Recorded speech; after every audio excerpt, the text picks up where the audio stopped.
Hi friends, ముఖ్యంగా యోగాసనాలు ఐదు రకాలు ఉంటాయి. ఒకటేమో నిల్చొని చేసుకునే ఆసనాలు, ఇంకొకటేమో కూర్చొని చేసుకునే ఆసనాలు, ఇంకోటి వెళ్ళకిలా పడుకొని చేసేటివి, ఒకటేమో బోర్లా పడుకొని చేసేటివి, ఇంకొకటి తల్లకిందులుగా చేసే ఆసనాలు.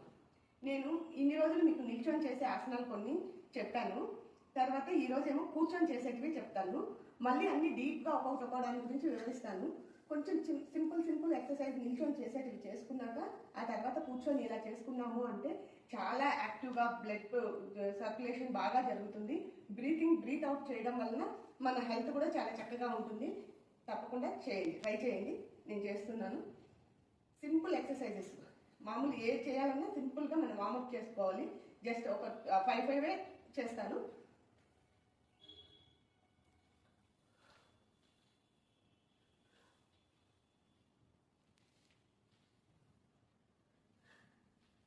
ఇలా మనం చిన్నప్పుడు స్కూల్లో గుంజీలు తీపిచ్చేవాళ్ళు, అప్పుడేమో బాగా ఇబ్బంది పడేవాళ్ళము.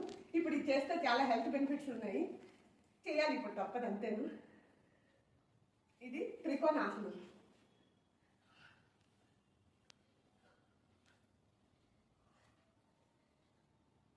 ఇలా చిన్నవి చేసుకున్నాక ఆ తర్వాత వజ్రాసనంలో కూర్చొని ఇలా వజ్రాసనం వేసుకోవాలి. వేసుకున్నాక ఒక 2 సెకండ్స్ ఇలా కూర్చున్నాక దీంట్లో 3 వేరియేషన్స్ చెప్తాను ఈరోజు. అవి ఒక్కొక్కటి 50 టైమ్స్ చేసుకున్నామంటే చాలా బాగుంటుంది. ట్రై చేయండి. బ్రీత్ అవుట్తో చేయాలి. తప్పకుండా బాగా గాలి పీల్చుకొని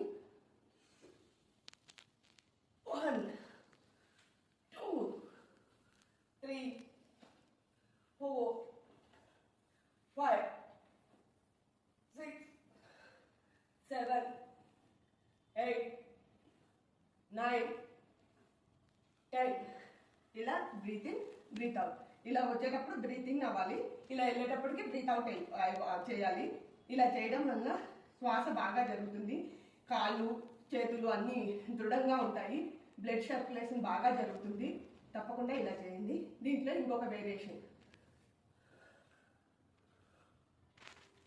2 3 4 5. ఇలా బ్రీత్ ఇన్ బ్రీత్ అవుట్, ఇలా బ్రీత్ ఇన్, ఇలా breathe out, breathe in breathe out, breathe in breathe out, breathe in breathe out. ఈ విధంగా.